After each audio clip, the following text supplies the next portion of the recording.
Hello everyone, Xyco back. Well, as promised, the story about the Kapre in the mango tree.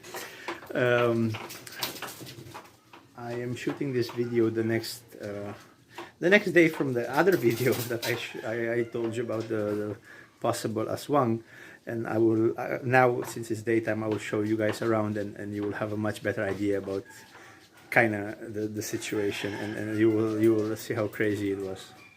So it regards this tree here, that's my gate, and it regards this tree here. This is a mango tree. Now people say that if the branches start very low, which is exactly what's happening with this one, like here, see, and if they start very low, supposedly there is a Kapre who guides it to grow this way, because they reside in it and that's how they want it. So we heard from the neighbor's kid across that people tried to trim this tree on several occasions, and they got badly ill soon after, or I think one even died. So people don't want to touch the tree. Now I am way more way more stubborn, and stubborn as I am, what I did, I talked to it. I greet it in the morning when I clean around. I clean the leaves, I sweep, and I go around. So I told it, I said, wait, this tree is a nuisance to me because it's giving me a lot of hassle with all the leaves that I have to clean. So I asked him nicely to allow me to trim the tree, not cut it, trim it within reason. And I actually made like a donation box, and I'm gonna show it to you in a bit. And I put a coin in there, and I trimmed the tree. So what I did, this branch was sticking out. It almost reached the roof. So I trimmed this here, there. And there was another one somewhere here, I don't remember exactly where, that I also took down because it was already interfering with my fence. And I still plan to do some trimming maybe on that area, so it will not get entangled in the wiring, or because that may be dangerous. So anyway, this is what I did. I put a donation box, and I don't know if you can see, there's coins in there. Let me clean it up. There. Oh, stop moving. So I'm cleaning as I go. Anyway, so you have an idea. It's quite a tall tree, but I don't plan to cut it. I just plan to trim probably these branches here, so it will not stick out. And who knows, there's a truck or something on the street, and it may get damaged, or who knows.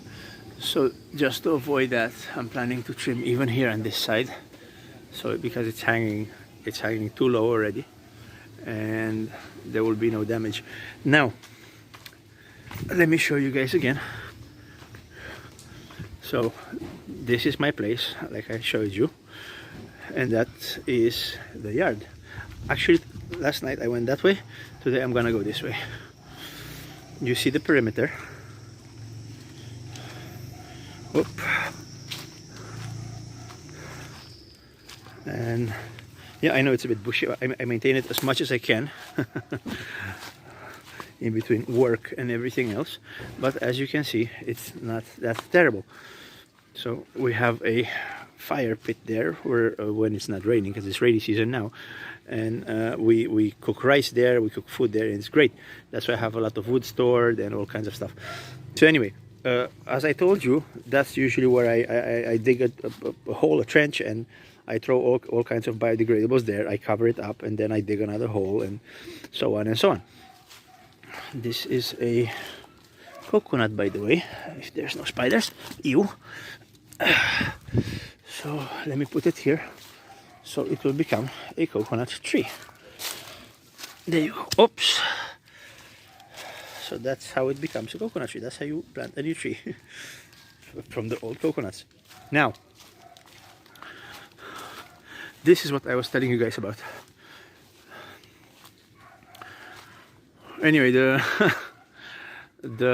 coconut leaves, as you can see, that's one old one. So when they get old, they just die out and they fall from the tree, they come down.